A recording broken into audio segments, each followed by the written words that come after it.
Monsieur le maire, j'aimerais d'abord vous féliciter Mme Dufresne pour la participation présentement de la Ville dans le comité Écotrain. C'est vraiment le fun, là, pas juste le comité Écotrain, mais dans le train de banlieue présentement. C'est le fun de voir que ça avance. Donc, je vais vous envoyer des fleurs pour ça. Je pense que c'est quelque chose qui est intéressant. J'ai lu votre discours fier passé, brillant avenir. Puis je me pose certaines questions parce que d'une certaine chose, on dit une chose, de l'autre, on dit quelque chose qui est comme le contraire. Donc, on s'engage auprès du train de banlieue.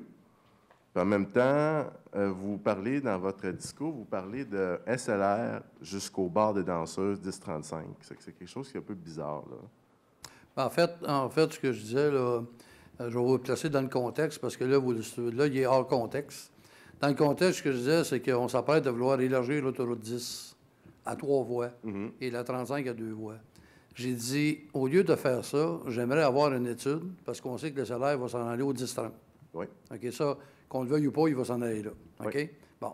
Évidemment, avant ça, c'est pas là qu'il allait, il allait sur la station Chevilly. Donc, il était de l'autre côté de l'autoroute. Alors, ce que j'ai dit, c'est qu'au lieu d'élargir, vous allez voir qu'on se rejoint, parce que là, je parle d'environnement. Au lieu d'élargir l'autoroute 10, puis mettre plus de voitures sur le chemin, on serait peut-être mieux d'évaluer au même coût qu'est-ce que ça coûterait de prendre l'SLR et de l'emmener à la configuration de l'autoroute 10 et 35, où les gens de Saint-Jean-sur-Richelieu, de Carignan, de Chambly, de Marieville pourraient prendre l'SLR qui est là et se rendre à Montréal dans ce qu'on appelle un lien rapide. J'ai jamais dit que c'est... D'ailleurs, vous connaissez ma position sur le train, là. Mais non, je ne la connais pas, là. Bien, j'ai été peut-être le premier à le dire, parce que moi, la position sur le train remonte à 2006. Et je suis allé, lorsqu'on a eu un débat au cégep, là, pour justement, sur votre invitation, moi, j'ai dit qu'il y a une étude qui va se faire. Mon inquiétude avec les études, là, c'est que, puis là, je vais essayer d'être le plus optimiste possible. Oui. Les études, là, je me dis, entre vous et moi, j'espère de tout cœur qu'ils vont nous sortir une étude en delà de 10 ans. OK? Moi, ce que je disais, tout simplement, pour la placer vraiment dans le contexte, depuis quand j'ai dit qu'au lieu de mettre plus de voitures sur le chemin, étant donné que le salaire va être rendu au 10-30, là, sur le bon côté de l'autoroute, donc si on part de là, on s'en vient vers l'autoroute 10 et 35, bien, il y a pas on ne changera pas grand-chose là, là. Mais ça, c'est un projet d'évaluation entre cet outil-là, puis d'investir, puis faire du bitume encore, puis de mettre encore plus de voitures sur le chemin. Fait que ça ne va rien, ça n'est pas en compétition avec le train. Ça ne dérange rien, le projet du train. C'était une réflexion qui mérite qu'on s'y penche. Puis là-dessus, c'était ma position là-dessus. La réflexion, juste pour apporter un bémol, c'est qu'il y a une réserve présentement dans l'autoroute 10. Donc, on ne pourra jamais agrandir l'autoroute 10, que ce soit par un SLR ou par mettre une voie. Ne serait-ce, par contre, on pourrait peut-être en mettre une dans le milieu, mais d'un côté ou de l'autre, il y a une réserve les terrains appartiennent à Nature Action. C'est l'un des derniers foyers de la Rainette Faugrillon de l'Ouest. Donc, c'est vraiment quelque chose qui est un boisé. Si on pense que le boisé des Colibris ou le boisé, par exemple, proche du dojo, on pense que c'est un problème. C'est rien comparé à ça, là. C'est vraiment, on est vraiment au niveau écologique, quelque chose d'extrêmement important. Donc, c'est quelque chose à considérer avec Chambly. Je sais que Chambly, eux autres, éventuellement, eux autres aussi, il y a une traque de chemin de fer qui se rendait avant avec Quimbert. Je vous ai proposé aussi, peut-être de proposer à Brossard qui embarque dans notre train, puis qui construise une gare de train à Chevrier. Ce serait quelque chose qui pourrait se faire éventuellement aussi.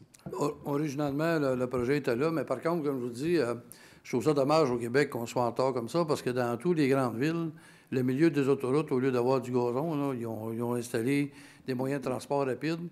Bien, vous savez, quand vous me dites jamais, là, avec les gouvernements supérieurs, je me garde toujours un bémol. Mais je suis d'accord avec vous que s'il y a un milieu qui est important, doit être protégé. Bien, les terrains appartiennent à Nature Action. Bien, parfait, tant mieux. Donc, tant mieux. Donc, utilisons le milieu.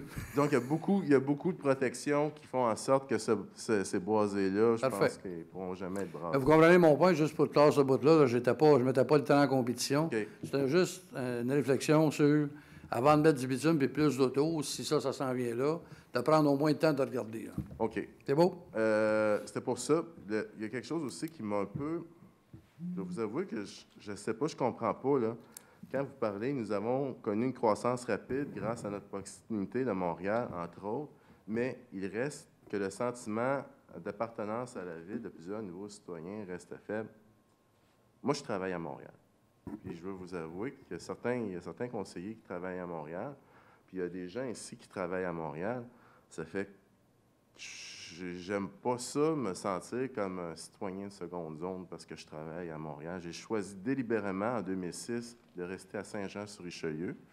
J'ai rechoisi en 2013 de venir à Saint-Jean-sur-Richelieu, puis de faire venir mes beaux-parents à Saint-Jean-sur-Richelieu, eux autres, ils étaient à Mauricie auparavant. Donc, je me sens un peu mal, puis je ne vois pas comment je pourrais travailler éventuellement à Saint-Jean-sur-Richelieu parce que j'ai déposé autant de brevets que toute la ville, de brevets d'invention, que toute la ville de Saint-Jean-sur-Richelieu. Donc, il y a un problème, là, je ne pourrais jamais travailler ici, là. OK. Première des choses, encore une fois, je vais replacer ça dans le contexte. Parce que vous savez, quand on prend un discours, on en sort des brides comme ça, là. Dans le contexte que je dis, là, moi, mon intention, c'est que les citoyens de Saint-Jean, dans le moment, là, je suis pas sûr que les vrais Joannais de souche sont majoritaires avec le nouveau monde qui est arrivé dans la région. OK? Moi, je peux vous dire une chose, j'ai travaillé dans le milieu là, avec du commerce de détail jour par jour, là, puis des gens qui venaient chez nous, puis qui restaient chez nous, qui consommaient ici, là, et puis dans qui on essayait de faire des publicités pour les garder chez nous, c'était très difficile. Alors, quand je dis sentiment d'appartenance, on vient de faire une campagne électorale du porte-à-porte, là, puis je connais assez de monde, mais je peux vous dire qu'à bien des endroits, j'ouvrais la porte et je les connaissais pas, là. Et quand on nous parlait, connaissez-vous telle place, savez-vous ce qu'est le vieux Saint-Jean, M. Picard, vous seriez surpris de répondre. Donc, c'est pas quelque chose que j'ai inventé, là. Ce que je dis, là, c'est que la vraie qualité de vie dans mon discours, c'est que mon souhait et mon vœu, ce soit qu'on ait le plus de gens possible qui travaillent ici, tout en étant conscient que des étudiants d'université, on n'aura pas sur le territoire, je pense pas, j'espère un jour. Je souhaite, moi. Bon, je souhaite moi aussi, mais en étant logique. Donc, on ne pourra pas empêcher les gens de travailler à Montréal, mais par contre, ici, on a du potentiel qui est sous-exploité. Ça, c'est le thème que j'ai utilisé dans mon discours. Puis si on maximise et on travaille ensemble, bien moi, je pense que la vraie qualité de vie commence, OK, pas nécessairement à trouver un lien le plus rapide pour Montréal, mais m'assurer de trouver des emplois de qualité, que les parents ici, là, parce que peu importe qu'on prenne le train, l'autobus ou quoi que ce soit, on va être d'accord tous les deux qu'on paye 3 heures par jour. Oui, à peu près. OK? Donc, c'est 3 heures de qualité de vie qui pourraient être ici. Puis les gens qui vont à Montréal, veulent pas. Moi, à un moment donné, j'ai fait l'inverse. J'étais de la base, j'étais à Montréal, puis je suis revenu ici. Bien, évidemment, quand tu es fait descendre dans une zone où, vous savez, c'est rapide, si je les fais descendre au 10-30, bien, je leur donne l'opportunité de consommer puis d'acheter là. Au 10-30. Au 10-30. C'est ça, mais... on veut pas qu'ils ben non, mais je veux pas qu'ils soient là, mais... On veut qu'ils débarquent au centre-ville. On veut qu'ils débarquent ici. Fait que vous voyez que s'ils commencent à mettre des liens rapides, puis qu'ils débarquent au 10-30, c'est encore une prise contre nous autres. Donc, à ce temps, il faut travailler à essayer de contrer cet effort-là. Donc, ce que je dis, c'est que si on rapproche de nos citoyens, puis on trouve des emplois de qualité qui est pour ici, moi, c'est mon souhait de que le plus de gens possible travaillent chez nous, OK, qui retrouvent une qualité de vie, puis en même temps, bien, ces gens-là vont consommer chez nous, puis ils vont bénéficier de toutes les installations qu'on a. Ça, c'était le vœu dans le discours, dans son vrai contexte. Donc, ultimement, si on veut rapatrier justement des emplois en propriété intellectuelle, il va falloir éventuellement aller chercher des entreprises de haute technologie. C'est l'avenir. Bon. C'est bon? Merci. Merci.